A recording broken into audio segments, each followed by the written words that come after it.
Assalamu alaikum wa rahmatullahi wa barakatuh. May the peace and blessings of God be with you.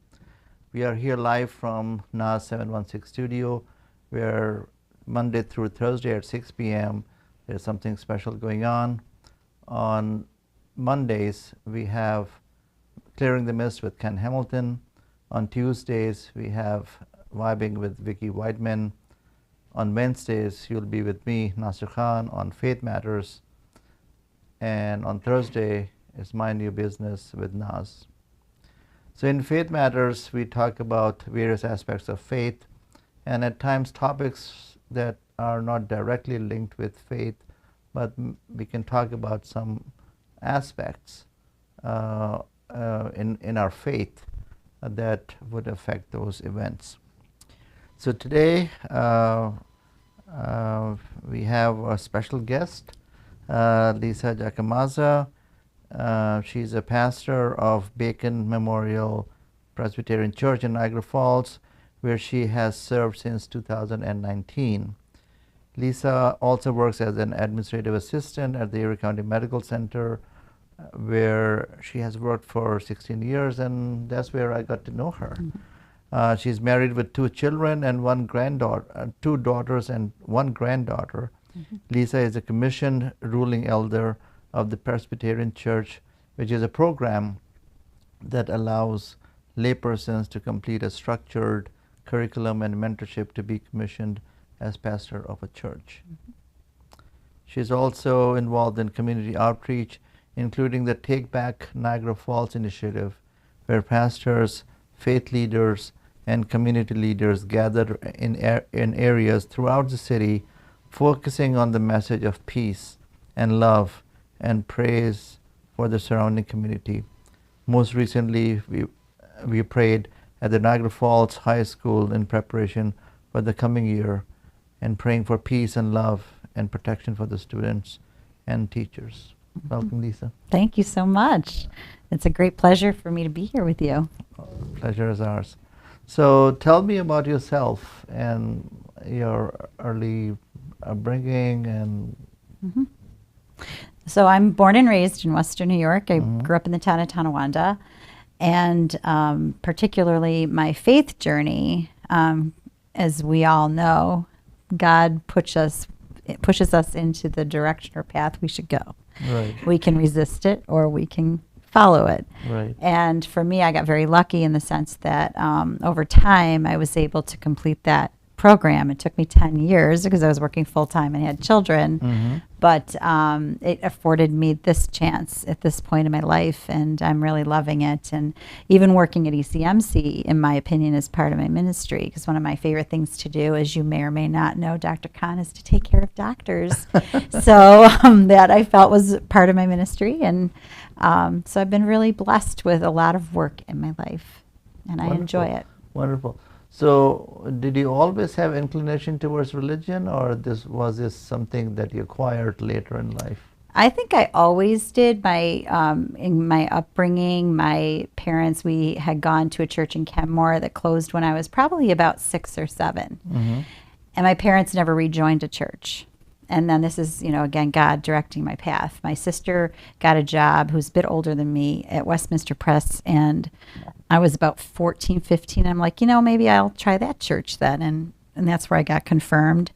And then I wandered around different faith denominations till I found settled somewhere. And my first husband and I chose a Presbyterian church, and that's where I was a member for a really long time. I also love music, and so I was always in the choir and singing, and I still sing in church. Okay. So how do you balance life between your work as an administrative assistant at ECMC and minister? Well, part of it is I have an army behind me. Yeah. My husband, my daughters, we started, especially during COVID, my daughters are in their 20s, and we started living all in the same household by force, in a sense, because they both lost their jobs during COVID. And we've kind of remained that way for now until we emerge from our cocoon. But they helped me a tremendous amount by taking care of the homestead, and my husband is very supportive of this for me. So he's a big part of the ministry at the church with me, and even though he was raised Catholic, he enjoys being part of it. So that's how it works. I have a lot of support. Wonderful. So for those of us who may not know the different denominations, what Presbyterian Church stand for, and what stands it out as compared to other churches? So it's a representative church. So we are not run by our congregation. We're not run by a hierarchical, like a diocese or something that oversees us. There is PCUSA, the Presbyterian Church USA. They guide and direct, but they don't make those decisions. We have a nominating committee that elects, that nominates members to be an elder, which is an ordained position in the church. And that board, I moderate it only. I'm a pastor, I'm employed, but I don't make the decisions. I help them make the decisions by just moderating their conversations and their voting and such. So, that is slightly different than some other, especially from the Roman Catholic Church. And the other thing, we don't believe we can buy our salvation. We believe our salvation was already bought by Jesus Christ, and we are here to react in gratitude for that. So all that we do in our lives should be led by compassion, love, and generosity to our community, to our families, and response to the gift that was given to us, that we did not earn it. We could never earn it, but we're given it. So it's a denomination of what do you call? We're kind of ecumenical. Okay. Protestant. Yeah, Protestant. Protestant. Yeah, right.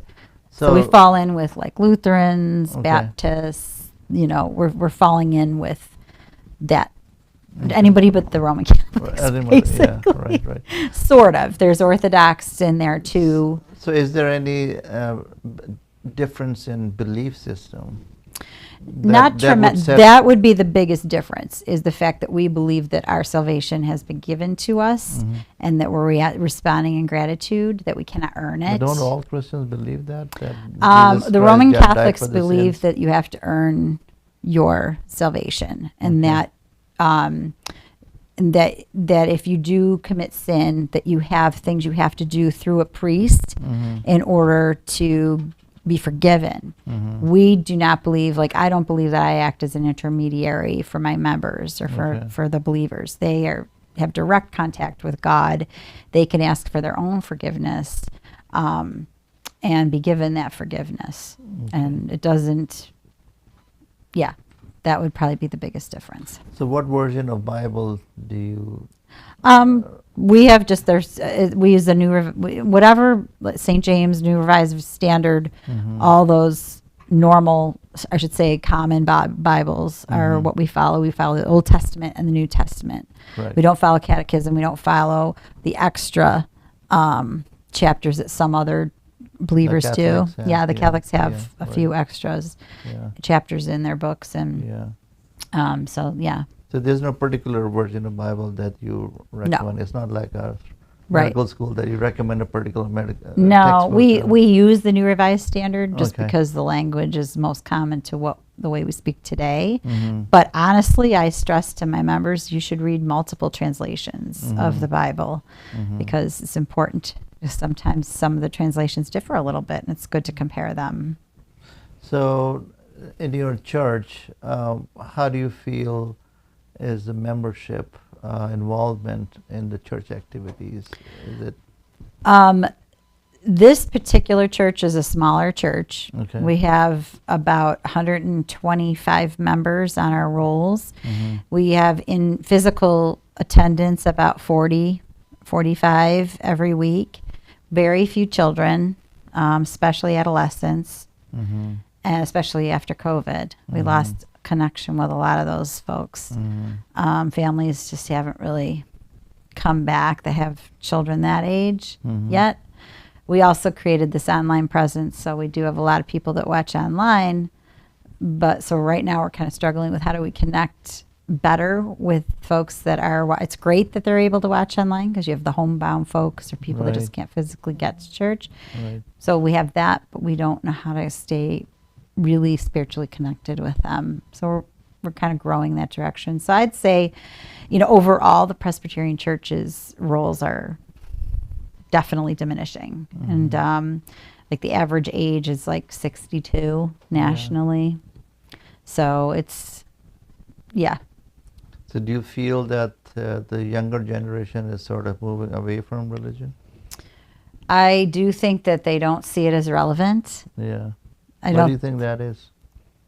I think that there's been a change in population, a change in, I think there's been more of it. If you look back like to the 50s, you could call it, there's a lot of literature written, books have been written on it, and they call it the Christendom. Like we were a Christian, generally, society in the United States. That meant pretty much everybody in your neighborhood attended church on Sunday. Right. It was, you attended the church that was nearest to your home because not everybody had a car. And it was just, nothing was open on Sundays. Commerce came to a halt, so people weren't working as much on Sundays, and it was just part of our culture. And I think, honestly, capitalism kind of took over, and you see this wave. Except Chick-fil-A. Yeah. And people started prioritizing differently, and so if they could or had to work on a Sunday, they do. Right. And then jump forward another decade and you have children's activities scheduled on Sundays that never ever were, sporting activities, even Girl Scouts and Boy Scouts meet on Sundays sometimes. So, there's all these competing priorities. And then on the other side of it, I think the church did not evolve with the culture enough, to respond to roles going down. Well, this is not new. This has been going on over the last 75 years. So now might be a little late to respond. It would have been great 30, 40 years ago as they started to see a decline. Is there something we can do differently? Like in our Protestant church, we have one service on Sunday mornings. Well, what if we try to offer something else midweek or something on a different night that maybe families would want to come to or could come to? Because, to have a young family today, both parents are working. Sunday might be their only day that they don't have to get up at the crack of dawn, get the kids ready, and get out the door. So, I don't think it's that they don't. If you ask them, they'll say they believe in God. Right. If you ask them, they say they're spiritual. What they don't understand is that you need to have a connection to really become spiritually evolved. It's impossible to evolve alone. I think I would agree with that. That there's a value to coming in contact with each other physically. Meeting each other virtually on Zoom or other platform does not establish the same connection. Right. Coming in, talking with each other, and just bonding with each other. That's something which many religious organizations are missing, and they wish that they can come together and just connect with each other. Worship is one piece. Right. So mission work, community work is incredibly important for our spiritual growth and for our fulfillment as humans. And not having that, I don't know if you do, Dr. Khan, in your practice, but I see younger people hurting because they haven't connected. It is part of our makeup that we must be philanthropic. We must serve each other in some fashion and be served back. And not having that ability to do that really, I think is giving them a sense of they're not connecting. They're not belonging to anything. They're not belonging, and they don't feel that they are receiving the attention that they might want or deserve. And what I feel is that being social beings, when we cannot connect with each other properly, we try to find peace in places other than God, or Right. church or mosque or synagogues, and that's when I think they get swayed towards drugs and alcohol and boys and girls Yeah. and they sort of lose focus and it impacts not only themselves but their families and their children. Oh my gosh, yes. And you know, as you know, I work at ECMC, and I see all sorts of people coming in, and it is just heartbreaking that the mother would not typically abandon their children. Hmm. Fathers would, because they don't. It does not appear that they feel any responsibility or obligation to be with the family. So there are three children from three fathers, and none of them are around. Right. So I think the society needs to come together and doesn't mean that they have to be Presbyterians or Catholics Right. or Muslims, but they need to go to an organization where they can bond with each other, where the thinking is of like mind, and they can connect with their superior being. So I think And that learn is, of that yeah, spiritual being. Yeah. And learn of how, even with those of us who are connected, when life hits you with something really significant, and it will, and you don't have that, your first instinct is sometimes to fix it, right? I'm going to go Right. to the doctor. I'm going to go do these things. And to understand how to really allow God to fulfill that need for you and really allow that spiritually to happen.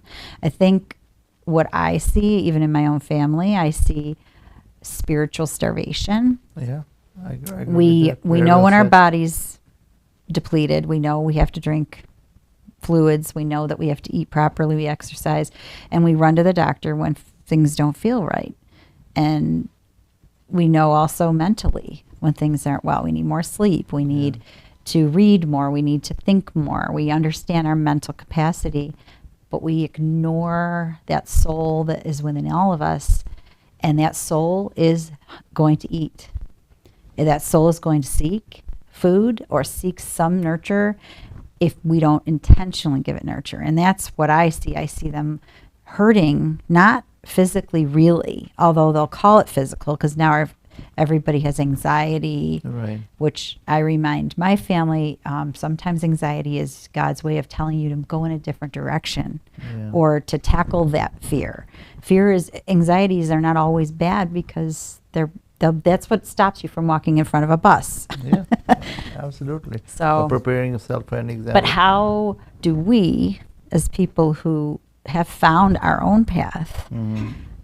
I don't know exactly. Although I do think that one thing that I tell my little congregation all the time is remember to tell people how joyful it is to feel loved by God and to feel loved by other people who love God. And remind them that it's kind of fun to be part of a group like that. Yeah. And yeah. when, like, I'll give you an example. I have a member who's, I would say on the borderline of developmentally disabled, but he does well. He's in the community.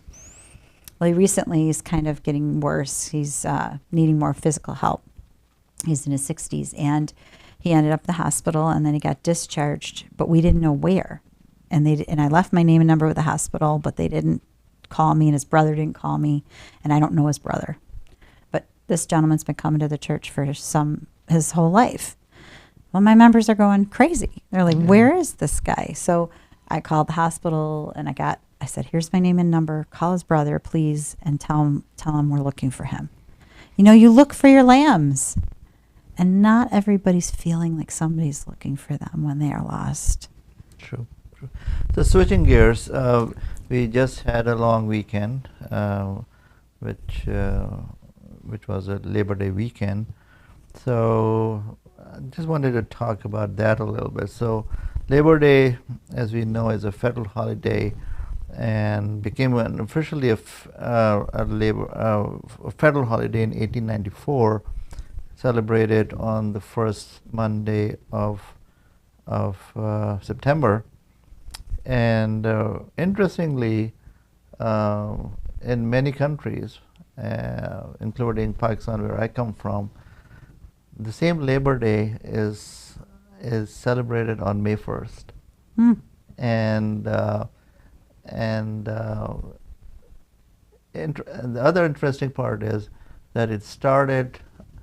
The history goes back to Chicago, where there was a peaceful demonstration by the laborers for their rights, and then there were riots, and there was firing and bomb blasts and all that. People were killed from both sides, the law enforcement as well as the civilians. And so that happened in 1886 in Chicago, and is referred to as the Haymarket Affair. And so when I moved here, I was kind of taken aback that Labor Day is not celebrated on May 1st in the U.S., where the whole thing started, but on the first Monday of September.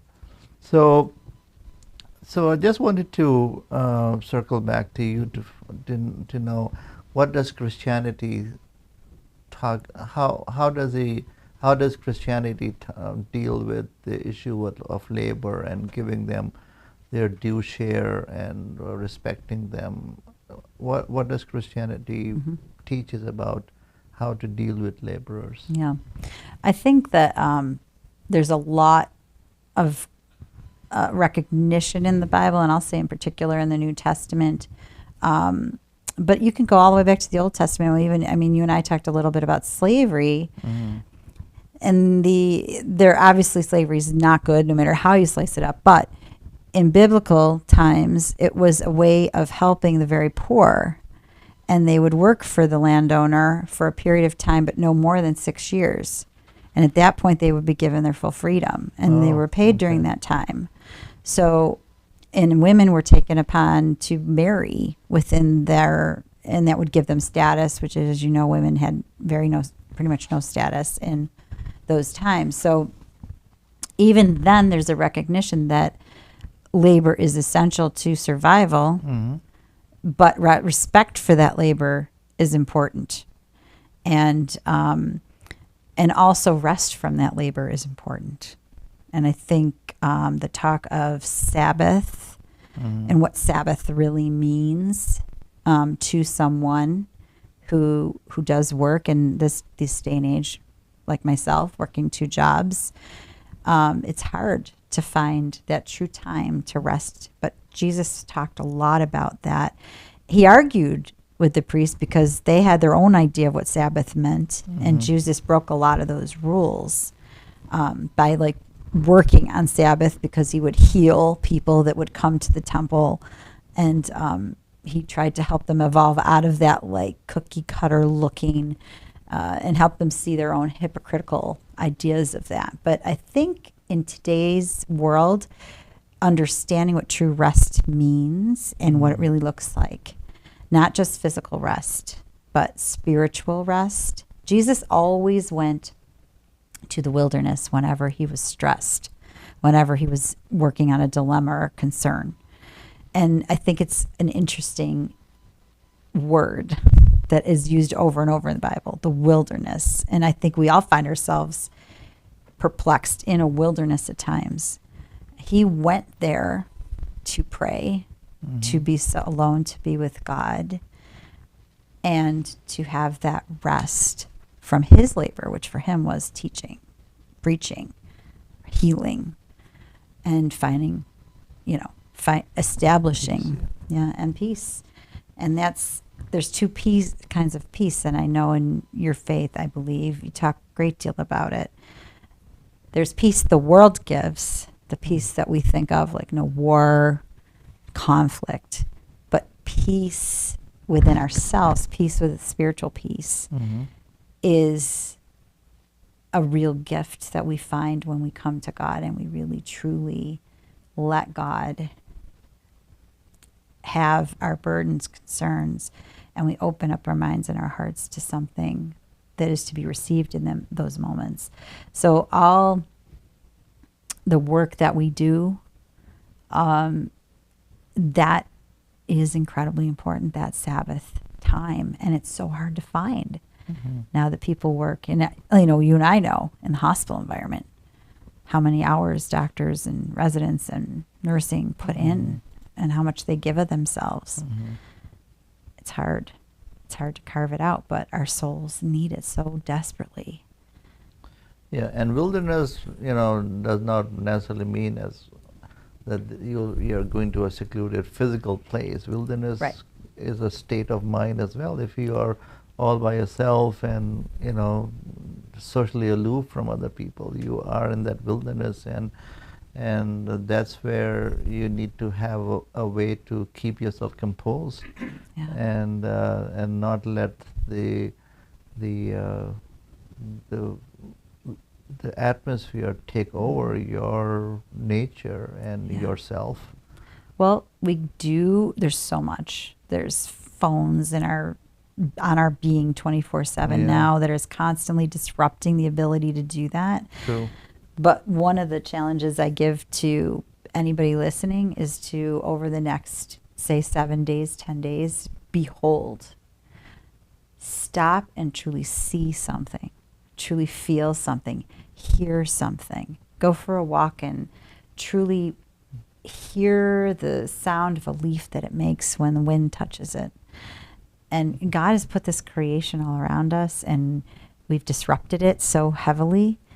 The other thing, I know this is going to sound a little hippie-like, but it's okay, I'm going to say it anyway. The earth has a rhythm to it, and we're part of the rhythm.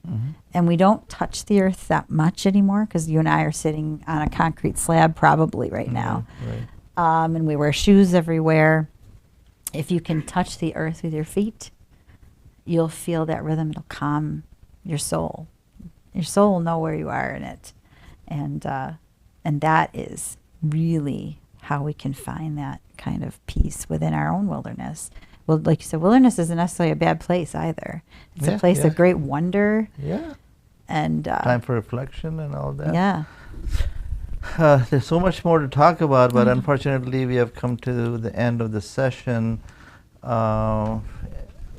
We tried to just finish within a half-an-hour period. So thank you very much, Lisa, for coming over, and I hope to see you again sometime and talk more about your activities and beliefs. So it was wonderful having you here as well. Again, this is Nasir Khan from NAS 716 Studios, where Monday through Thursday at 6 p.m. we have a number of interesting programs. On Mondays, we have Clearing the Mist with Ken Hamilton. On Tuesdays, Vibing with Vicky Whiteman. Wednesdays, you'll be with me talking about different aspects of Faith Matters. And Thursdays, Mind Your Business with Nas. And bidding you goodbye. Assalamu alaikum wa rahmatullahi wa barakatuh.